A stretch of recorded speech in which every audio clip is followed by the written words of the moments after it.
Hello friends, आज के इस वीडियो में हम लेकर आए हैं टोटल 30 प्रश्न जो कि हर कॉम्पिटिटिव एग्जाम के लिए अनिवार्य है। ठीक है दोस्तों, तो चलिए शुरू करते हैं। आज का पहला प्रश्न है, महाराष्ट्र का सुकरात किसे कहा जाता है? तो महाराष्ट्र का सुकरात जो कहा जाता है आपका महादेव गोविंद रानाडे को कहा जाता है। ठीक है दोस्तों, यानी ऑप्शन एक ए नंबर का ऑप्शन सी हो जाएगा सही जवाब। ठीक है दोस्तों, चलिए अगला प्रश्न देखते हैं। बंगाल विभाजन किस गवर्नर जनरल के समय हुआ था? तो बंगाल का विभाजन जो हुआ था लॉर्ड कर्जन के समय हुआ था, यानी ऑप्शन ए हो जाएगा सही जवाब। ठीक है दोस्तों, चलिए अगला प्रश्न देखते हैं। बंगाल विभाजन तो हो गया है। विश्व के सर्वाधिक लंबी वाला सीमा देश कौन सा है? तो विश्व का सर्वाधिक लंबी सीमा वाला देश कौन सा है दोस्तों? तो बिल्कुल सही जवाब होगा कनाडा। कौन सा देश है? कनाडा है, आपका ऑप्शन ए हो जाएगा सही जवाब। वही बात करते हैं। अगला प्रश्न देखने से पहले अगर वीडियो को लाइक नहीं किए तो वीडियो को लाइक और अपने दोस्तों में शेयर कर दीजिएगा। चैनल पर पहली बार होइएगा तो चैनल को सब्सक्राइब कर दीजिएगा। बात करते हैं, भारतीय स्वतंत्रता आंदोलन की माता किसे कहा जाता है?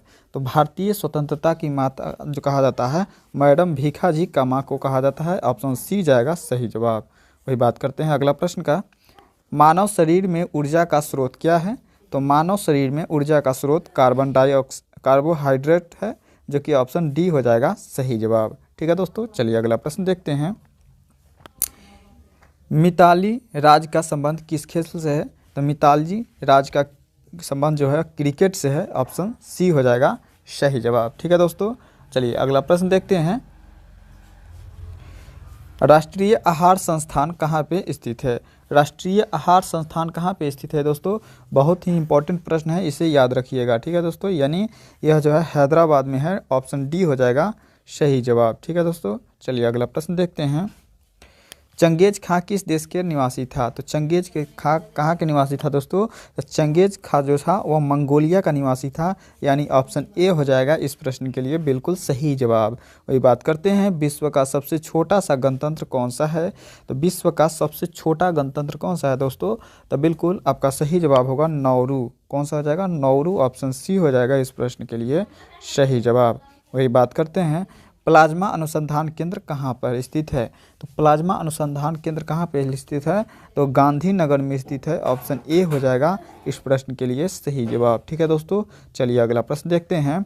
राम तनुरा तेल रिफाइंड किस देश में स्थित है? वेरी इंपॉर्टेंट प्रश्न है दोस्तों, इसे हमेशा याद रखिएगा कि रास तनुरा रिफाइनरी जो है वह किस देश में है? तो बिल्कुल सऊदी अरब में है, यानी ऑप्शन बी हो जाएगा इस प्रश्न के लिए करेक्ट आंसर। वही बात करते हैं दोस्तों, विश्व की सबसे छोटी सीमा वाला देश कौन सा है? तो विश्व की सबसे छोटी सीमा वाला देश कौन सा है दोस्तों?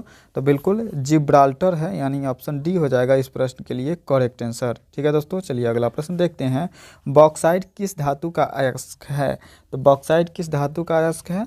तो बिल्कुल एल्युमिनियम का अयस्क है बॉक्साइट। ठीक है दोस्तों, चलिए अगला प्रश्न देखते हैं। लेप्चा किस राज्य की प्रमुख जनजाति है? तो लेप्चा किस राज्य की प्रमुख जनजाति है? तो बिल्कुल सिक्किम का प्रमुख जनजाति है लेप्चा, यानी ऑप्शन ए हो जाएगा इस प्रश्न के लिए सही जवाब। वही बात करते हैं, गदर पार्टी का मुख्यालय कहाँ पे स्थित है? तो गदर पार्टी का मुख्यालय कहाँ पे स्थित है? सैन फ्रांसिस्को में स्थित है। गदर पार्टी का मुख्यालय जो है सैन फ्रांसिस्को, यानी ऑप्शन बी हो जाएगा इस प्रश्न के लिए सही जवाब। ठीक है दोस्तों, जितना भी प्रश्न है सब बहुत पूर्ण है, तो सभी को एक बार जरूर देख लीजिएगा। वही बात करते हैं कि धनपत राय किस साहित्यकार का नाम है? धनपत राय किस साहित्यकार का नाम है दोस्तों? प्रेमचंद्र का नाम है। वही बात करते हैं, केंद्रीय चावल अनुसंधान कहाँ पे स्थित है? तो केंद्रीय चावल अनुसंधान कहाँ पे स्थित है दोस्तों? तो बिल्कुल कटक में है। कहाँ पे है? कटक। ऑप्शन डी हो जाएगा इस प्रश्न के लिए सही जवाब। ठीक है दोस्तों, चलिए वही बात करते हैं अगला प्रश्न का। विश्व की सर्वाधिक बोली जाने वाली भाषा कौन सी है? तो विश्व की सर्वाधिक बोली जाने वाली भाषा जो है आपका ए है, यानी ऑप्शन ए हो जाएगा अंग्रेजी। अंग्रेजी विश्व का सबसे अधिक बोली जाने वाली भाषा है। वही बात करते हैं दोस्तों, भारत रत्न प्राप्त करने वाला एकमात्र पाकिस्तानी कौन था? भारत रत्न प्राप्त करने वाला एकमात्र पाकिस्तानी कौन था दोस्तों? तो बिल्कुल खान अब्दुल गफ्फार खां था, यानी ऑप्शन बी हो जाएगा इस प्रश्न के लिए सही जवाब। ठीक है दोस्तों, चलिए वही बात करते हैं अगला प्रश्न का। उगते सूरज का देश किसे कहा जाता है? तो उगते सूरज का देश किसे कहा जाता है? ऑप्शन डी यानी जापान को कहा जाता है। ठीक है दोस्तों, चलिए वही बात करते हैं अगला प्रश्न का। विश्व का सबसे छोटा सा देश कौन सा है? तो विश्व का सबसे छोटा देश जो है आपका वेटिकन सिटी है, यानी ऑप्शन बी हो जाएगा सही जवाब। ठीक है दोस्तों, चलिए अगला प्रश्न बात करते हैं कि हरित क्रांति का प्रारंभ किस वर्ष हुआ था? तो बिल्कुल हरित क्रांति का प्रारंभ जो हुआ था आपका 1967 से 68, यानी ऑप्शन ए हो जाएगा इस प्रश्न के लिए सही जवाब। ठीक है दोस्तों, चलिए अगला प्रश्न देखते हैं। मराठा अहिल्याबाई होलकर की राजधानी कहाँ थी? मराठा अहिल्याबाई होलकर की राजधानी कहाँ थी दोस्तों? तो बिल्कुल आपका इस प्रश्न के लिए सही जवाब होगा महेश्वर में थी, जो कि आपका ऑप्शन ए हो जाएगा सही जवाब। ठीक है दोस्तों, चलिए अगला प्रश्न देखते हैं। लोकसभा चुनाव लड़ने के लिए न्यूनतम आयु कितनी होनी चाहिए? तो लोकसभा चुनाव लड़ने के लिए न्यूनतम आयु 25 वर्ष, यानी ऑप्शन ए हो जाएगा इस प्रश्न के लिए सही जवाब। ठीक है दोस्तों, चलिए वही बात करते हैं कि राष्ट्रीय झंडा फहराने वाला प्रथम देश कौन सा? तो राष्ट्रीय झंडा फहराने वाला प्रथम देश जो था आपका डेनमार्क था, यानी ऑप्शन डी हो जाएगा सही जवाब। वही बात करते हैं दोस्तों कि बजट किस महीने में प्रस्तुत किया जाता है? तो बजट जो है आपका जनवरी में प्रस्तुत किया जाता है, ऑप्शन ए के साथ जाएगा इस प्रश्न का सही जवाब। ठीक है दोस्तों, वही बात करते हैं कि बांग्लादेश की मुद्रा क्या कहलाती है? तो बांग्लादेश का मुद्रा जो कहलाती है वो टंका कहलाती है, ऑप्शन ए हो जाएगा इस प्रश्न का सही जवाब। ठीक है दोस्तों, बात करते हैं कि थर्ड अंपायर का पहला शिकार कौन खिलाड़ी बना हुआ था? तो थर्ड अंपायर का पहला शिकार कौन सा खिलाड़ी हुआ था दोस्तों? तो बिल्कुल आपका सही जवाब हो जाएगा सचिन तेंदुलकर। कौन हो जाएगा?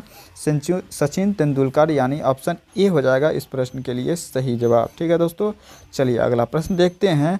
हीमोग्लोबिन का कौन सा तत्व मौजूद होता है? हीमोग्लोबिन में कौन सा तत्व मौजूद होता है दोस्तों? तो बिल्कुल लोहा होता है हीमोग्लोबिन में मौजूद। ठीक है दोस्तों, क्या होता है? लोहा होता है, यानी ऑप्शन सी हो जाएगा इस प्रश्न के लिए सही जवाब। ठीक है दोस्तों, चलिए अगला प्रश्न देखते हैं और इस वीडियो का आखिरी प्रश्न देखते हैं। ठीक है दोस्तों, इंडिया हाउस कहाँ पे स्थित है? ठीक है दोस्तों, तो इंडिया हाउस कहाँ पे स्थित है आप कमेंट के माध्यम से बताइएगा, इसका सही जवाब क्या होगा। ठीक है दोस्तों, मिलते हैं अगले नेक्स्ट वीडियो में नेक्स्ट टॉपिक को लेकर के।